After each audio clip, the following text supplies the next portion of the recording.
이르되 모세의 선지자들에게 듣지 아니하면 비록 죽은 자 가운데에서 살아나는 자가 있을지라도 권함을 받지 아니하리라 하였다 하시니라. 아멘. 오늘 이 누가복음 16장의 말씀은 전체가 다 연결돼서 이어지는 그 율법과 그 나와의 관계에 대한 그 말씀입니다. 그래서 오늘 이 16장 1절에서 어떤 청지기에 대해서 어떤 한 부자에게 청지기가 있었는데 라고 하는 말씀으로 시작이 되는데요. 이 청지기라고 하는 말은 우리가 그냥 뭐 집을 지키는 사람인가 보다, 뭐 가정 총무 정도 되나 보다라고 이렇게 생각을 할 수가 있겠습니다만은, 이게 그 문자적으로 보면 그 오이코노모스라고 하는데요. 여러분, 오이코스라고 하는 말은 많이 들어보셨죠? 헬라어로 오이코스라고 하는 말은 어떤 가정, 뭐 집, 뭐 이런 게 됩니다. 노모스라고 하는 것은 법이 됩니다. 그래서 그 집에 법을 세우는 자를 청지기라고 이렇게 번역을 해 놓았습니다. 이렇게 오이코노모스라고 하는 것은 다른 말로 직역하면 법을 세우는 사람이라고 하는 뜻입니다. 하나님께서 우리를 이 땅 가운데 보내셨을 때에 이 청지기로 부르셨다라고 말씀을 하시거든요. 작게는 나의 한 사람의 법을 내가 세웁니다. 물론 우리가 뭐 이 국가의 뭐 어떤 법이 있고 여러 가지의 뭐 세상의 법들이 있습니다만은, 내가 살아가는 나의 법이 있죠. 뭐 나는 뭐 하루에 3끼씩 먹을 거다, 뭐 이런 것도 법이 될 수 있겠고요. 뭐 일요일 아침이 되면 교회에 나갈 거다, 이런 것도 나에게 있어서의 어떤 법일 수 있겠습니다. 법이라고 하는 것은 그 용어가 좀 이제 그 어떤 우리 오늘날의 법률과도 같이 생각이 됩니다만은, 모든 가치의 기준이 무엇이냐라고 하는 게 법이 됩니다. 그 가치가 서로 충돌했을 때 이것도 좋을 수 있고 또 이것도 좋을 수 있고, 혹은 이게 좋다고 하고 이건 나쁘다고 하고 서로 가치가 이해가 충돌됐을 때 법이 필요한 것이죠. 근데 법이라고 하는 것이 모든 가치의 어떤 기준이 되고 그것을 세우는 것이 우리의 사명입니다. 우리가 작게는 우리의 가정에서 세우게 되고요, 또 우리의 삶 가운데서, 우리 교회에서, 또 이 나라에서 이 법을 세우는 것이 어떤 나라를 세울 거냐, 어떤 삶을 살아갈 것이냐에 있어서의 어떤 핵심이 되겠습니다. 법이라고 하는 것이 우리가 꼭 뭐 이렇게 적어가지고 뭐 1조 메탕 뭐 이런 식으로 적지 않는다고 할지라도 법이라고 하는 것이 우리의 삶 가운데 다 있죠. 그리고 하나님도 그 법으로 이 세상을, 이 우주 만물을 다스리고 계시고요, 또 시간을 그렇게 법으로 주관하시고요, 모든 세상을 하나님의 그런 법으로 다스려 주시는데, 주께서 이 가정에, 특별히 이 집에, 하나님이 우리 가운데 주신 어떤 집, 뭐 이게 가정도 되겠고 어떤 공동체도 되겠는데, 거기에 법을 세울 자로 이 청지기를 임명하셨다라고 말씀을 하시고, 그것이 곧 나의 사명입니다. 나는 법을 세울 자로 살고 있는 것이죠. 그런데 그 청지기가 주인이 준 모든 것들을 다 이렇게 낭비하고 있다라고 하는 그 소식이 들려서, 주인이 이제 곧 와서 그 청지기를 해고하고 심판할 것이다, 다 계수해보고 심판할 것이다 라고 하는 소리를 들었어요. 일종의 이제 종말에 대한 뉴스입니다. 그러니까 곧 주인이 오셔서 이걸 다 계산하시고 심판하실 것이다 라고 하는 종말에 대한 뉴스를 들었을 때에 이 사람이 어떤 생각을 했냐면, 그러면 이제 주인에게서 칭찬받기는 글렀다, 이번 생에서는. 그래서 사람들에게 칭찬을 받아야 되겠다라고 생각을 해서 사람들에게 빚을 탕감해 주기 시작합니다. 찾아가서. 사실 이런 우리가 이 빚을 지고 있는데 누군가 와서 내 빚을 대신 갚아준다라고 하면 뭐 그것만큼 큰 복음이 없겠죠. 근데 이 사람이 지금 그렇게 가서 그 사람들의 빚을 탕감해 주기 시작한 겁니다. 그래서 주인이 돌아왔어요. 주인이 돌아오면 일반적으로 이 세상의 주인은 그런 종에게, 그것도 막판에 또 자기가 받을 그 모든 어떤 이 빚을 받아내지는 못할 망정 가서 자기가 일부러 탕감해 준 이 종의 행실에 대해서, 이거는 뭐 정말 문서를 위조해서 이게 자기 돈도 아닌데 자기가 다 이렇게 탕감해 주었다, 여기에 대해서 아주 대노해야 됨에도 불구하고 이 주인이 어떻게 이야기를 합니까? 오늘 여기에서 이 옳지 않은 청지기가 이를 지혜 있게 하였으므로 칭찬하였으니 라고 말씀하고 있습니다. 그래서 이게 어떤 지혜냐면 이 세대의 아들들이 자기 시대에 있어서는 빛의 아들들보다 더 지혜로움이라 예수님께서 이렇게 말씀을 하십니다. 여기서 이 세대의 아들들은 무엇일까요? 이것은 이 세상에 자기에게 주어진 삶에서부터 출발해서 살아나가는 일반적인 사람들을 말합니다. 그럼 빛의 아들들은 누구일까요? 빛의 아들들은 말씀을 먼저 받고요. 말씀에서 태초에 그 빛이 있으니라라고 하는 이제 그 말씀에서부터 태초의 말씀에서부터 시작된 그 율법을 먼저 받고 그 다음에 그걸 배우고 그걸 익혀서 삶으로 나가는 일반적인 성도들을 말합니다. 일반적으로 우리가 그렇죠. 말씀을 알고 깨닫고 그걸 받아들이고 소화해서 내 삶 가운데 행하는 그 삶이 일반적인 성도들의 어떤 삶의 방향이라고 한다면 이 세대의 아들들은 누구냐라고 하면 반대로 역으로 가는 사람들입니다. 무엇이냐면 삶을 통해서 하나님을 더듬어 찾아 나가는 사람들을 말합니다.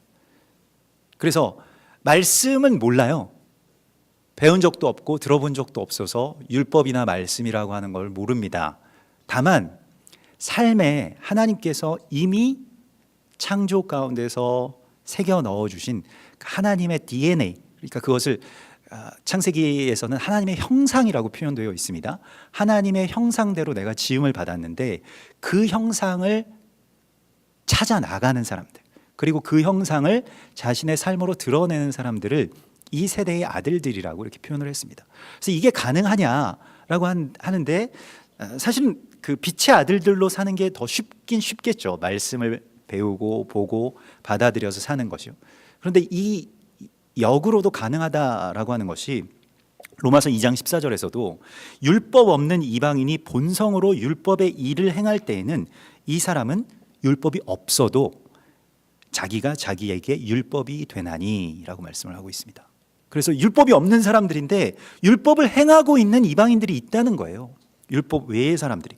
이런 이들은 그 양심이 증거가 되어 그 생각들이 서로 혹은 고발하며 혹은 변명하며 그 마음에 새긴 율법의 행위를 나타내느니라 이렇게 말씀을 하십니다. 굉장히 놀라운 말씀인데 율법이 없는데도 율법을 살 수 있다는 거예요. 그러면 율법이라고 하는 것이 무엇인지를 예수님께서 지금 이런 방식으로 드러내시는 데는 이유가 있습니다. 왜냐하면 율법이 그냥 어떤 그 율법의 조문에 갇혀서 율법주의처럼 되어서 행함이라고 하는 것으로 나아가지 못하는 바로 그 상태를 되돌리시고자 예수님께서 계속해서 말씀을 하시고 있습니다. 여러분 창세기 1장 26절에 하나님이 이르시되 우리의 형상을 따라 우리 모양대로 우리가 사람을 만들자. 그래서 그들로 바다와 이 세상의 물고기와 모든 것들을 다 다스리게 하자라고 말씀을 하시면서 하나님이 자기의 형상 곧 하나님의 형상대로 사람을 창조하시되 남자와 여자를 창조하시고 하나님이 그들에게 복을 주시며 하나님이 그들에게 이르시되 생육하고 번성하여 땅에 충만하라 땅을 정복하라 라고 이렇게 말씀을 하셨다는 것입니다. 우리가 이 복을 구해야 되는데요, 하나님의 형상이 내 안에 있고 그것이 내 안에서 드러나게 되는 바로 그 복을 구해야 됩니다. 이것이 지혜입니다. 성경은 예수님께서는 지혜는 그게 어떤 지식적인 것이 아니고 그 행한 일로 말미암아 지혜가 비로소 옳다함을 얻느니라 라고 그렇게 말씀을 하십니다. 마태복음 11장 19절의 말씀인데요, 행한 일로 말미암아서 옳다함을 얻는 지혜를 다른 말로 그걸 다 잘 정리를 해놓은 것이 율법입니다. 율법이라고 하는 것은 결국에는 우리가 어떻게 하나님의 형상을 따라서 이 땅 가운데서 왕노릇할 것이냐, 법을 세우면서 다스릴 것이냐라고 하는 것에 초점이 맞춰져 있는데, 세상의 왕들은 군림하거나 통치하거나 통제하는 데에 반해서 하나님께서 임명하신 이 땅의 왕들, 그 왕 같은 제사장들은 통치하거나 군림하지는 않지만 그 땅을 변화시킵니다. 사랑으로 섬기는 것이죠. 그래서 오늘 주님께서 말씀하시는 것은 우리가 어떤 법을 세우는 데 있어서 법이 세워진다라고 하는 것은 이 법을 꼭 지켜야 돼 안 지키면 안 돼. 이러한 어떤 강요나 또 선언으로서 세워지는 것이 아니고 우리의 삶에서 한 걸음 한 걸음 우리 찬송한 것처럼 더듬어서 하나님의 형상을 찾아 나가는 것이라고 말씀을 하시고 있습니다.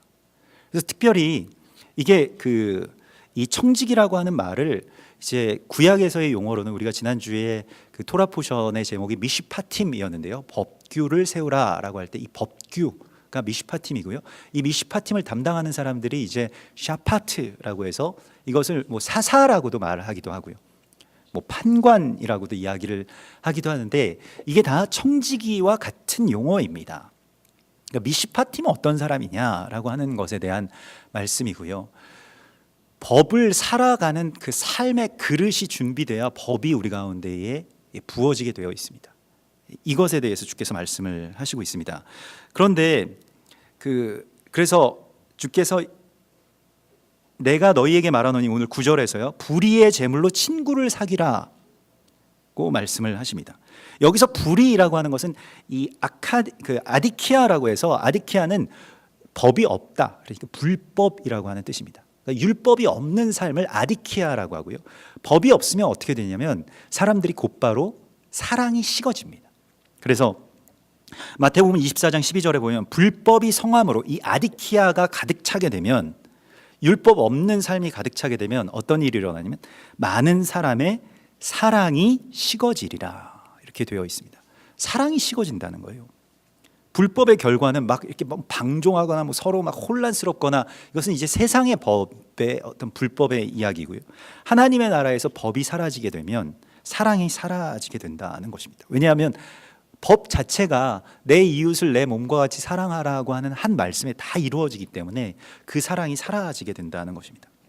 그래서 율법이 무엇이냐? 오늘 주님께서 불의의 제물로 친구를 사귀라고 말씀을 하시는데요. 여기서 이 아디키아, 불법의 제물이라고 하는 것은 맘모니스라고 해서 들어보신 적 있을 겁니다. 맘몬신. 이 돈이 의인화되어서 그 돈을 너무너무 사랑하게 되는 어떤 그 종교가 되는 바로 그 신을 말합니다. 맘몬.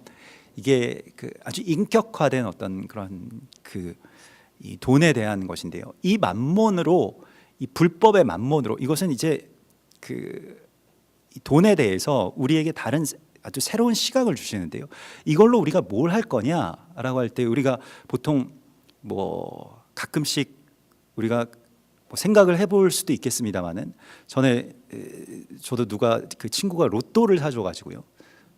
그냥 뭐 편의점에 가서 음료수를 사주겠다 그러면서 로또를 한 장 사주더라고요. 그러면서 이제 이거 당첨되면 교회 헌금으로 다 써라 이렇게 이야기하더라고요. 자기가 뭐 가난해가지고 줄 건 없는데 그래서 뭐 기도하면 언젠가 열리지 않겠냐. 그래서 자기는 일주일에 한 장씩 꼭 산다는 거예요. 그래서 사는 김에 제 것도 사주겠다고. 그래서 뭐 그게 당첨이 됐는지 안 됐는지 저는 잘 모르겠습니다. 혹시 됐으면 어떡하죠? 근데 아무튼 확인을 안 해봤으니까요. 근데 뭐 얼마가 생기면 얼마인지는 잘 모르겠는데 아무튼 꽤 많은 돈이 생기면 그거 가지고 뭐 할까 이런 생각들을 이제 하고 사실 뭐 로또를 사는 거는 뭐 꿈을 사는 것이라고 그런 얘기들도 하더라고요. 그러니까 뭐 10억이 생긴다라고 한다면 나는 뭐 할까? 뭐도 사고 뭐도 먹고 뭐 누구한테 좀 띄워주고 에이 선심 썼다 뭐 하나님한테도 좀 헌금해야지 뭐 이런 식으로 이제 그 꿈을 갖는 것이라고 생각을 하는데요. 성경에서는 이 맘몬에 대해서 그런 돈에 대해서 이걸로 친구를 사는 것이라고 말씀을 하고 있습니다. 굉장히 놀라운 말씀이죠. 사실 이것으로 우리가 다른 것들을 많이 사고 그게 우리 가운데 우리가 돈을 쓰는 어떤 세상의 법칙이죠. 방식이죠. 사실 우리 의식주를 해결하고 또 그걸 더 풍요롭게 또 윤택하게 하는 데에 상당히 많은 돈이 들어갑니다. 뭐 정말로 이 몸뚱아리 하나를 건사하고 여기에 옷을 걸치고 또 집에서 살고 뭐 침대에 눕고 따뜻한 온도를 맞추고 살아가는 것이 굉장히 의외로 여러분들 아시겠습니다만 돈이 많이 들어가죠. 근데 그런 것들의 어떤 방향을 친구를 사귀는 데에 이 돈을 사용하라라고 말씀을 하십니다. 우리가 어쩌면 적잖이 실망할 수도 있겠습니다. 그게 무슨 율법이야. 이게 율법의 전부라고 말씀을 하시고 있기 때문에요.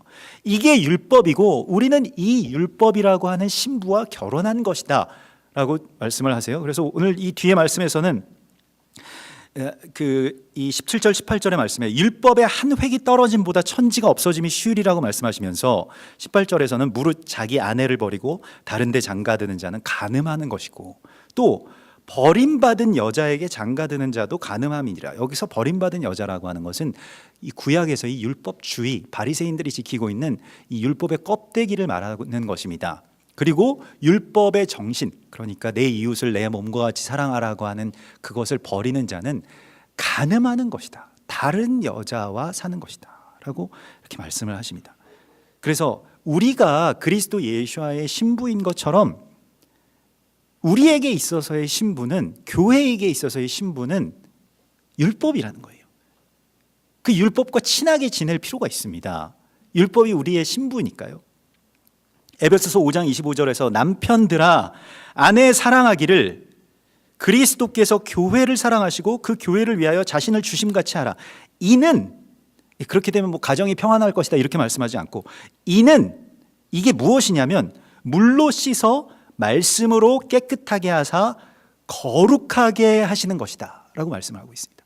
남편이 아내를 사랑하는 것 같이 우리가 하나님의 법을 사랑하고 지키게 되면 이게 곧 말씀으로 우리를 깨끗하게 씻어서 우리 모두를 교회로 세우시는 것이라고 말씀을 하고 있습니다.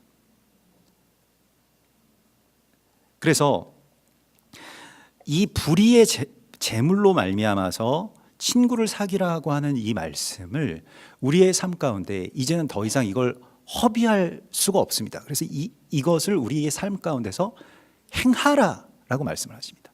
이게 아주 긴박한 상황 가운데서 그 청지기가 행했던 것과 같이 우리가 평상시에는 이 세상의 법칙대로 우리가 이 돈이라고 하는 것을, 만몬이라고 하는 것을 그렇게 다루어 왔을 것입니다. 점점 더 그 관계를 갖다 보면 사랑하게 되죠. 돈의 맛을 안다라고 할까요? 그래서 돈을 많이 버시는 분들이 돈을 정말로 사랑하게 되는 데까지 나가는 것을 우리가 보잖아요. 돈을 정말로 사랑하시는 분들이 있더라고요. 그래서 그 돈에 매이고 돈에 묶여서 계속해서 그게 없으면 못 살 것 같은 어떤 그런 두려움 가운데 결국엔 가게 되는데, 사랑이 너무 지나치게 되면 이제 막 집착하게 되고 의처증이라고 할까요? 돈 없으면 어떡하지? 나를 떠나면 어떡하지? 혹시 내일은 안 오면 어떡하지? 이번 달에는 됐지만 다음 달에는 나를 떠나가면 어떡하지? 이런 생각들을 이제 하게 된다는 것이죠. 그 돈을 아내로 둔 사람들의 그 두려움 가운데 하나입니다. 그래서 성경에 오늘 우리 가운데 말씀하시는 것은 이 불의의 제물로 친구를 사귀라. 저는 이 말씀을 신대원 다닐 때 이렇게 마지막 그 1년 동안 하여튼 어떻게 운 좋게도 장학금을 2군데서 받게 됐습니다. 공부로는 당연히 아니고요. 아무튼 어딘가에서 장학금을 2군데에서 받게 되어서 더블로 받게 되니까 한 학기 그 학비만큼의 돈이 생기잖아요. 얼마나 좋습니까? 이 돈 가지고 이제 보고 싶었던 책도 사고 우리 그 신대원이 이제 광나루 이 워커힐 호텔 그 옆에 있거든요. 가끔씩 여름이 되면 고기 냄새가 막 워커힐에서 솔솔 내려옵니다. 정말 냄새만 맡던 거기 가서 갈비탕이라도 먹어야지 이런 생각을 이제 하고 있는데, 갑자기 이제 말씀을 보는데 불의의 제물로 친구를 사귀라 이런 말씀이 나온 거예요. 그래서 아니겠지. 그냥 덮고 나갔는데 어떤 전도사님 한 분 계셨는데 형 이번에 어떻게 등록하셨어요? 저한테 물어보더라고요. 그래서 나 등록했지. 그랬더니 등록 못했냐고 물어봤더니 몇 학기째 계속 이제 은행에 대출을 받으니까 지금은 이제 이번에는 좀 힘들 것 같아가지고 어떻게 해야 될지 참 막막합니다. 이렇게 얘기하더라고요. 그래서 속으로 그냥 한숨이 확 나오더라고요. 정말 이럴 때 평상시에는 잘 만나지도 않던 그 전도사님이 꼭 내 앞에 나타나셔가지고 이번 달에 또 학비가 없다고, 그래서 그래 이 장학금은 나한테 주신 게 아닌가 보다. 나한테 주셨는데 더블로 주셨으니까 그 전도사님한테 나중에 얘기를 했어요. 이번에 내가 장학 더블로 받게 됐으니까 이거 갖다가 등록하시라고 그랬더니 너무 정말 고마워하시는 거예요. 저야 뭐 그냥 그 돈이라고 하는 걸 만져보지도 못하고 이제 드린 거긴 합니다만은 또 너무 감사했습니다. 그래서 그렇게 그냥 기쁘고 하나님 말씀대로 내가 사니까 자유도 있고 참 좋구나. 뭐 그거 가지고 또 쓰려면 또 막 힘들 텐데 그 안 쓰고 그냥 이렇게 드리는 게 훨씬 더 큰 기쁨이 있더라고요. 정말로 실제로 해보니까 그렇더라고요. 그래서 깜짝 놀랐습니다. 그리고 뭐 한참 지났는데 나중에 이제 우리 그 개척하고 참 어려웠을 때 있잖아요, 교회가. 그래서 어려워서 막 뭐 임대료도 정말 몇 달씩 계속 못 내고 뭐 저도 이제 가정적으로 이 생계가 좀 막막해졌을 때가 있습니다. 잠시이지만은. 그래서 뭐 말 그대로 쌀 떨어진다는 게 무슨 말인지를 알겠는 그 시기에 그때 그 전도사님이 자기 이 사모님이랑 같이 목사님이 돼서 찾아오셨어요, 저한테. 그래서 결혼을 해서 사모님이 계속 예전에 이 대위 형한테 빌렸던 돈을 꼭 갚아야 된다고 얘기를 했다는 거예요. 그래서 저는 갚으라고 얘기한 적도 없는데, 그래서 갑자기 그때 뭐 그 봉투에다가 그 돈을 넣어가지고 그 돈을 가져온 거예요. 그래서 너무 감사하더라고요. 그래서 또 이렇게 힘들 때 이렇게 정말로 또 예기치 않았을 때 자기도 이제 사례비도 많이 받게 되고 또 이제는 조금 여유가 생겼습니다. 근데 형님은 또 이제 개척하시고 아이들도 많은데 좀 생활하시기도 어려우실 것 같아서 이렇게 가져와 봤습니다라고 이렇게 이야기를 하는데 안 받겠다라고 그거 내가 받으려고 이렇게 드린 거 아닌데 안 받겠다라고 그렇게 이야기를 했는데 생각해 보니까 지금은 내가 또 도움을 받아야 되는 시기구나라고 해서 이렇게 감사하게 또 도움을 받고 또 그렇게 그 시간을 헤쳐나갈 수가 있었는데요.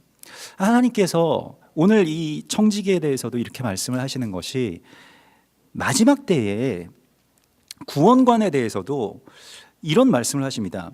9절의 말씀을 보면 내가 너희에게 말하노니 불의의 제물로 친구를 사귀면 그 재물이 없어질 때 그들이 너희를 영원한 처소로 영접할 것이다. 우리가 이제까지는 구원이라고 하는 것에 대해서 영원한 처소로 우리가 들어가는 것은 예수님의 보혈로서 우리가 의롭다함을 얻고 천국에 들어간다. 이게 우리가 그 이제까지 이 개신교의 교리 가운데서 이 이신칭의라고 해서 그리스도 예수아로 말미암아서 우리가 의롭다함을 얻었다라고 하는 것이 핵심입니다. 그게 틀린 것이 아닙니다만은 다만 그게 너무 강조되다 보니까 그게 강조됐던 때는 이 가톨릭에서 교황이 면죄부를 발행하던 때예요. 그걸 팔아가지고 구원 장사를 하던 때입니다.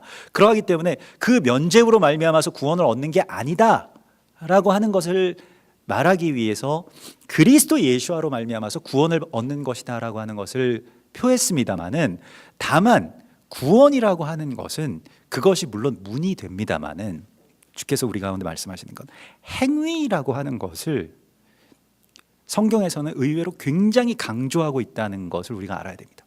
이걸로 구원의 길을 세워나가는 것이라고 말씀을 하시고 있어요.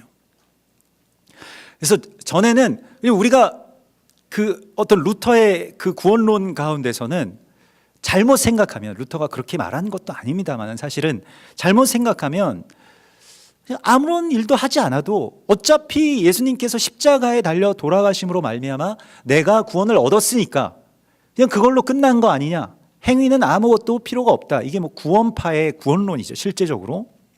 그래서 이 세상에서 그냥 나를 위해서 돈을 쓰고 나를 위해서 살아가는 그러한 삶이 아무런 죄가 안 된다. 예수님이 다 용서해 주시는데 뭐 심지어는 살인죄까지도 용서해 주시는 거, 용서를 받았잖아요, 실제로 강도가.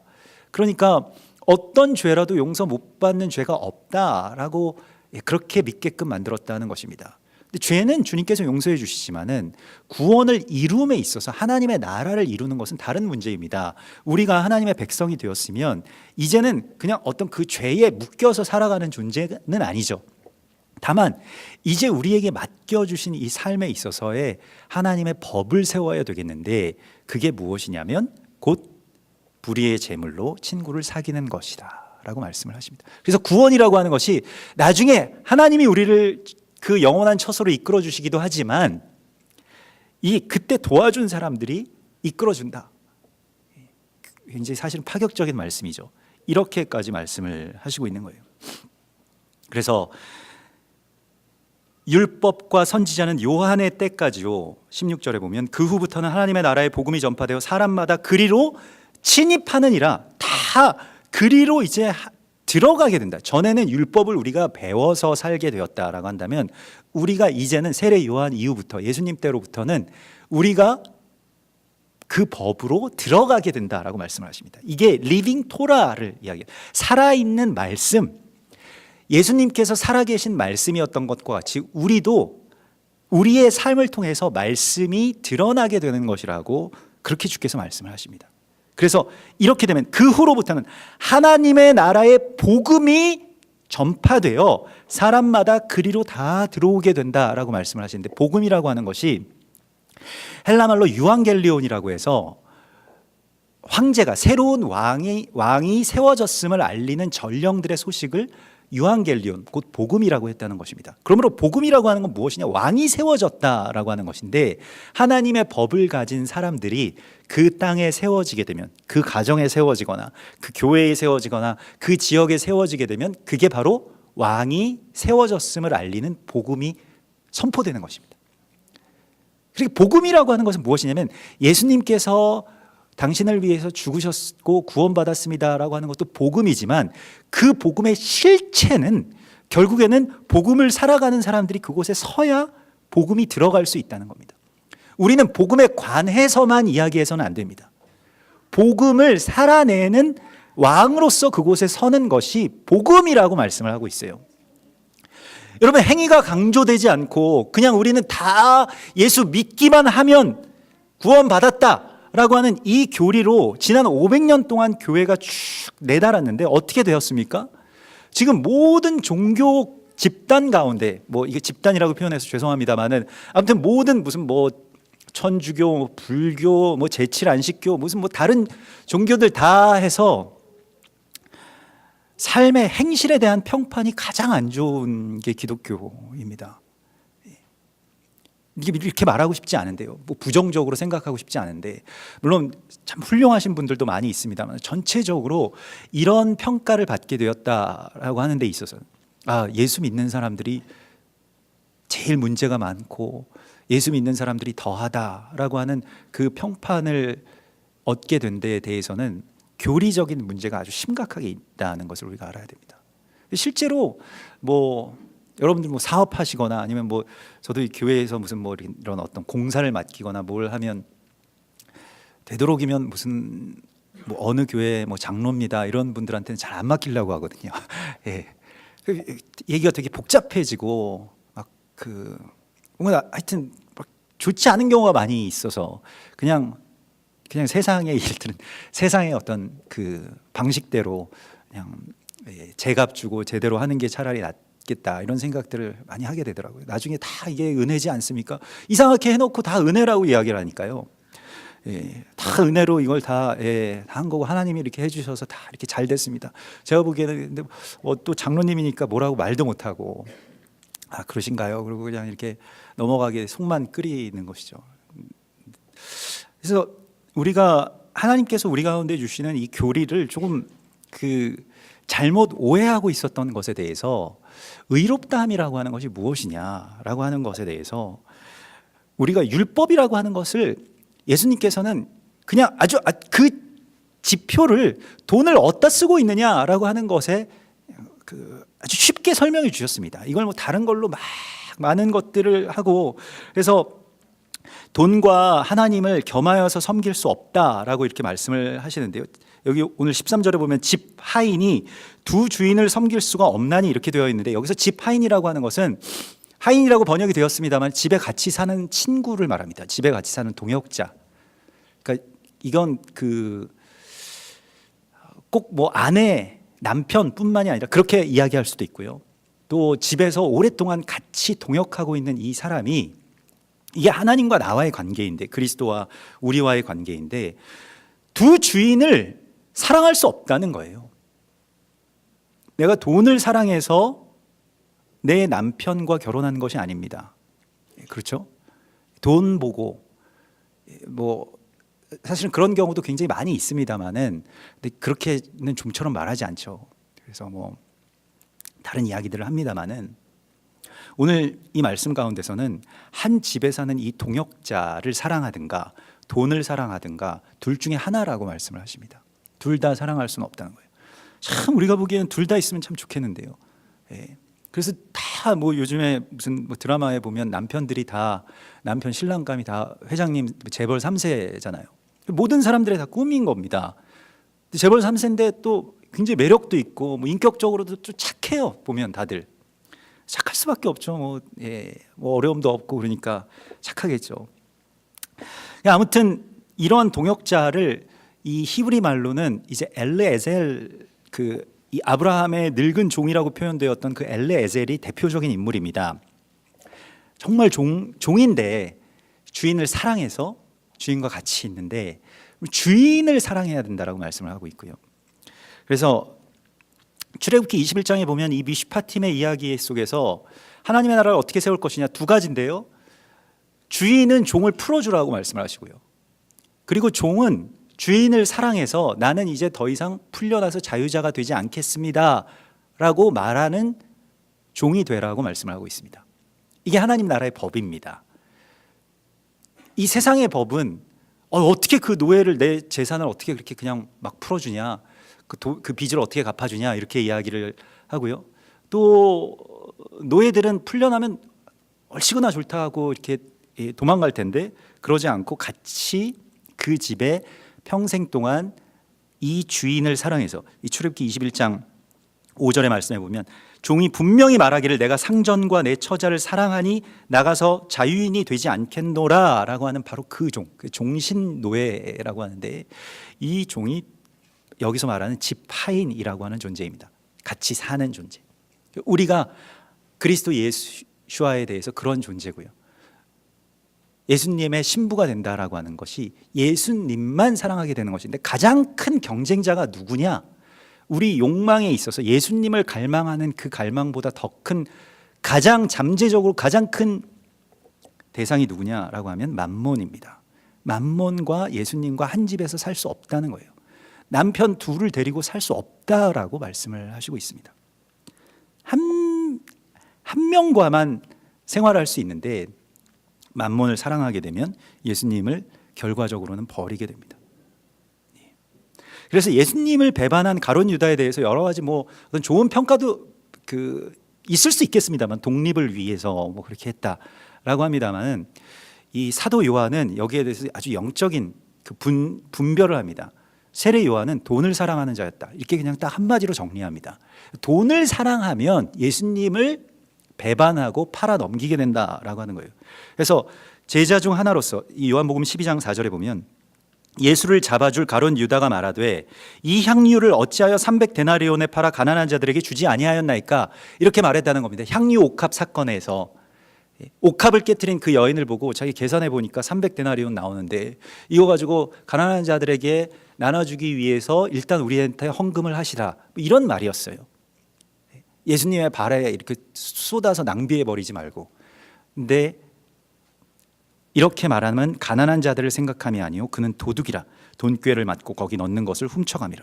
그래서 예수님을 팔아넘기는 예수님의 제자, 예수님의 신부의 모습 가운데 돈을 사랑하는 것 때문에 이렇게 되는 것을 주님 보여주십니다. 내가 돈이 아니라 예수님을 더 사랑한다라고 말할 수 있는 증거가 어디에 있을까요? 예수님께서 말씀하십니다. 내가 가진 그 맘몬, 그 돈으로 가난한 자들을 향해서 얼마나 흘러가고 있는지, 나의 삶이 그들의 빚을 탕감해주고 대신 갚아주는 삶인지를 보신다라고 말씀을 하고 있습니다. 삶이 그렇게 가지 못하는데 만일 율법을 논하고 또 그걸 가르치고 그걸 배우고 내가 그걸 알았다라고 이야기를 한다라고 한다면 이것은 곧 바리새인입니다. 바리새라고 하는 말도 분리라고 하는 뜻입니다. 그래서 율법과 삶을 분리해 버리는 거예요. 그리고 율법의 다른 행위들은 다 지키는데 돈 안 들어가는 것들은 다 지키지만 돈 들어가는 거는 지키지 않는 그 마태복음 19장에 나오는 부자 청년의 이야기가 그것이죠. 청년이 이르되 내가 이 모든 것을 지키었사온데 아직도 무엇이 부족하니까? 다 지켰는데 뭔가 이 구원이 열리지 않은 것 같으니까요. 예수님께 답답해서 찾아왔는데 예수님께서 내가 온전하고자 할진대 가서 내 소유를 팔아 가난한 자들에게 주라. 그리하면 하늘에서 보화가 내게 있으리라. 그리고 와서 나를 따르라 하시니 그 청년이 재물이 많음으로 이 말씀을 듣고 근심하며 가니라. 다른 거 다 지켜도 이 지점에서 판가름 난다는 겁니다. 돈을 도대체 어디다가 쓰고 있느냐라고 하는 것에 있어서요. 그래서 저는 그 작년 연말과 올 초에 그 교회에서 이 재정에 대해서 여러 가지 정리도 하고 보고도 하고 이러면서 얘기들 할 때 참 감사하고 개인적으로는 굉장히 행복한 그런 시간이었습니다. 그 교회가 이제 정말로 재정의 그 10분의 1을 또 이스라엘의 이 작은 교회 또 어려운 교회를 향해서 계속해서 그렇게 흘러가게 하고 좀 어떻게 하면 좀 더 많이 할 수 있을까 없을까 이렇게 또 이 생각하고 또 어떤 분들은 이제 교회도 아직 형편이 어렵고 아직 우리도 처지가 어려운 처지인데 좀 그 교회를 또 생각하셔서 교회도 이렇게 해야 되지 않겠느냐 이런 말씀들도 하시고요. 그래서 참 감사하더라고요. 교회가 전에 아까 말씀드렸듯이 좀 어려운 시기에는 재정적으로 어려운 그러한 시기에는 지금도 그때에 비해서는 많이 그래도 괜찮습니다만은 지금도 그렇게 쉽지는 않은 그런 시간들입니다만은 아무튼 그럼에도 불구하고 그때 하나님께서 주신 마음이 이 가난에 굴복하지 말라라고 하는 말씀이었거든요. 가난한데 가난하면 사실은 내가 가난해서 못하는 게 너무 많고 내가 이거 가난해서 이제 어떡하지? 어떻게 살지? 걱정이 막 짓누르더라고요. 정말로 삶을. 그런데 하나님께서 거기 굴복하지 말라라고 하는 말씀을 주셔서 그러니까 가난해도 사실 이게 그 산술적으로는 이해되지 않는 일일 수도 있습니다만은 그래도 그 재정에 나머지 부분들을 다 그냥 그러면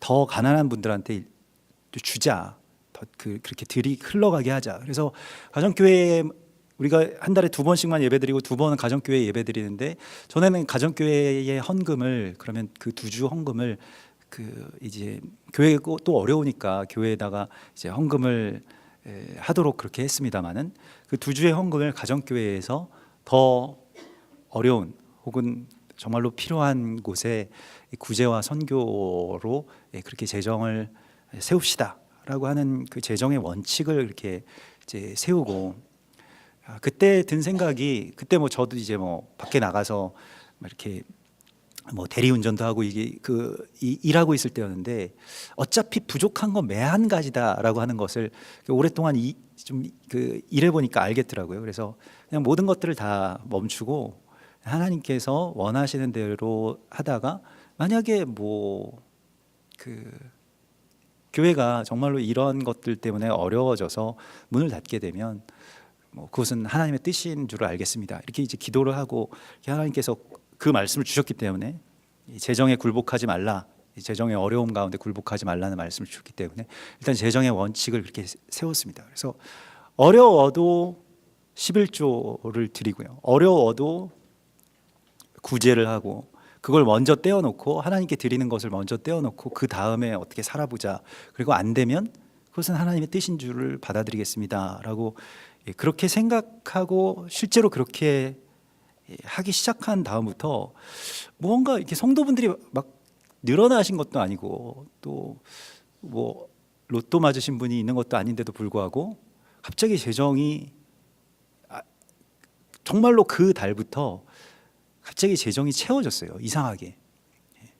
왜 그렇게 되는지는 저도 잘 모르겠습니다. 근데 아무튼 재정이 다 채워져 가지고 월세도 이제 안 밀리게 되고 또 사례비도 저도 받게 되고 이런 식으로 이제 이 재정을 하나님께서 회복해 주시는 모습을 보면서 이게 하나님의 뜻대로 살아가는 것에 대해서 하나님이 원하고 계셨구나라고 하는 것을 이렇게 알게 되었습니다. 그렇다고 해서 막 우리가 부귀 영화를 누리게 해주시지는 않겠죠. 그것도 우리에게 있어서 복일 겁니다. 가난함이라고 하는 것도 일종의 복인데 사실 많은 그 욕망에 사로잡히지 않고 다른 남편이 사실은 그 뭐 집안에 없는 게 훨씬 더 좋잖아요. 다른 남편이. 그러니까 그 좀 돈이 요즘 왜 이렇게 없지라고 이렇게 생각되시는 분들은 다른 남편이 없어서 참 좋네 이런 생각을 하셔야 될 겁니다. 그 매력적인 어떤 한 남자가 그 무슨 재벌 3세 같은 그런 남자가 항상 이렇게 집안을 기웃거리는 것보다 훨씬 평안한 부분이거든요. 제가 그 얼마 전에 또 어떤 전도사님이 저한테 밥을 사시겠다고 해서 이제 멀리 어디 그 시골에 좀 파주 쪽에 사시는 분인데 멀리 이제 찾아갔습니다. 그래서 그분들 참 어려워서 제가 한번 이제 밥을 사기 위해서 갔는데 굳이 여기까지 오셨으니까 자기가 사겠다는 거예요. 그래서 뭐 이렇게 이 목사님도 고기를 좋아하시니까 고기를 구워드리겠다고. 그래서 고기를 해서 어디서 이렇게 구워 먹으면서 그분이 그런 얘기를 하시더라고요. 이게 얼굴을 보니까 아주 편한 모습이세요. 그래서 어떻게 이렇게 평안해 보이시냐고. 요즘에 어떻게 뭐 공장에서 일하시는데 그 일하는 거 힘들지 않느냐. 물류 창고에서 일하는 게 힘들다는데. 그랬더니 뭐 그렇게 일하면서 이제 파트타임으로 사역을 하시는데 아주 평안한 얼굴, 정말 천사 같은 얼굴로 저한테 하나님이 다 살게 해주시더라고요. 라고 하는데 너무 평안해 보이는 거예요. 그래서 뭐 저도 요즘에 어렵고 뭐 겨울에 너무 춥고 뭐 이런 이 생각들을 하고 있었을 때에 그분이 딱 저한테 뭐 저는 그런 말을 하지는 않았는데 그분이 저한테 이런 얘기를 하시더라고요. 지난 6개월 동안 가스가 끊어져 있었습니다. 이런 말씀을 하세요. 가스비도 못 낼 정도면 집이 완전히 정말로 어떻게 사는지 자녀들과 참 막막한 그런 삶인데 근데 얼마 전에 이제 다시 가스에 불이 들어왔다고 이렇게 얘기하시면서 하나님이 다 살게는 해주시더라고요. 이런 말씀을 하시더라고요. 그래서 이제 마음이 많이 숙연해졌습니다. 근데 뭐 억지로 그렇게 그 고기를 사신다 그래가지고 제가 꼭 사고 싶었는데 사지도 못하고 무슨 뭐 벼룩의 간을 빼먹는 것도 아니고 거기 가서 이렇게 얻어먹고 오면서 마음에 이 만족이라고 하는 것이 우리가 돈에 굴복하지 않고 돈에게 그분 뭐 돈을 벌 수도 있을 거예요. 어디 나가서 돈을 버는 일들을 하면. 그런데 나의 어떤 삶을 돈에게 팔지 않고 내 시간과 또 나의 힘과 능력을 하나님께 드리면서 살아가는 그 모습도 뭐 삶의 뭐 정답은 아니겠습니다만은 많이 저에게 있어서는 개인적으로는 많이 귀감이 됐습니다. 많이 배우게 되었는데 오늘 이 뒤에 나오는 이 나사로의 이야기는 우리가 전에도 나누었던 것과 같이 나사로라고 하는 이름 자체가 엘리에셀이라고 하는 히브리 이름의 이 로마식 표현입니다. 그러니까 엘리에셀 아까 전에 이 주인을 사랑해서 그렇게 종신토록 주인의 동역자가 된 그 인물이고요. 하나님이 도우신다라고 하는 그런 뜻입니다. 하나님이 도우시기 위해서 그를 그렇게 도우시기 위해서 어떻게 하셨는가? 그가 한 부잣집의 문 앞에 가서 앉았죠.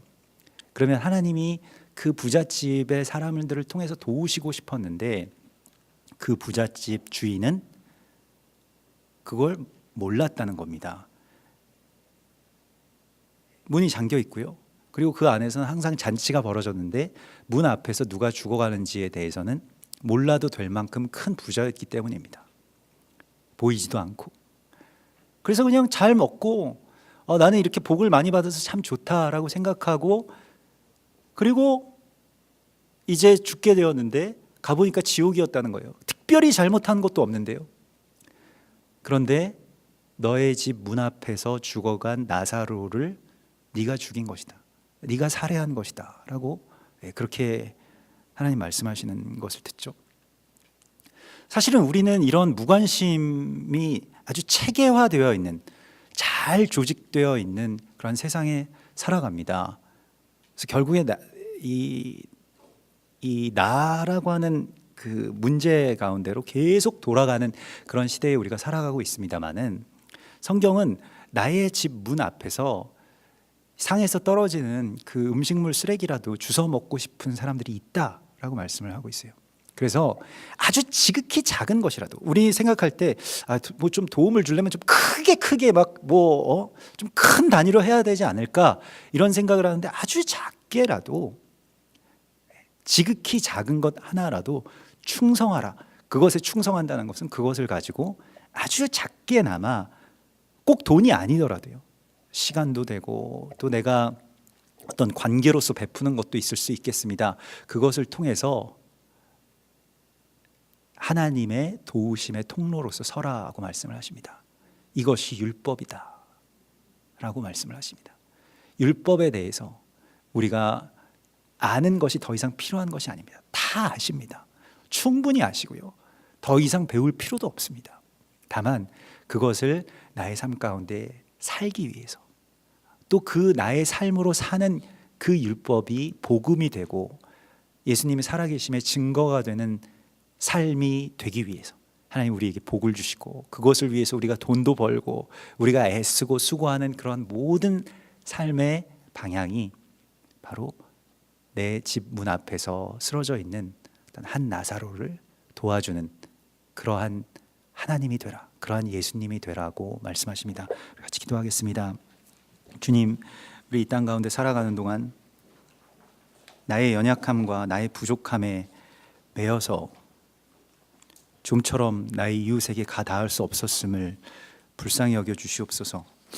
이제는 주님의 사랑으로, 또 주님께서 주신 나의 삶으로 주와 함께 동행하게 하시고, 또 베푸는 자가 되게 하시고, 하나님의 마음으로 내가 이 땅을 살아갈 때에 이 부족함의 노예가 되지 않게 하여 주시고, 늘 우리의 부족함 속에서 역사하시는 하나님을 만나게 하시며, 또한 그러한 상황 속에서도 우리가 더 부족한 자들을 구하고 또 붙들고 먹일 수 있는 그러한 참된 주님의 동역자들 되게 하여 주시옵소서. 거룩하신 예수와 메시아의 이름으로 감사하며 기도드리옵나이다. 아멘.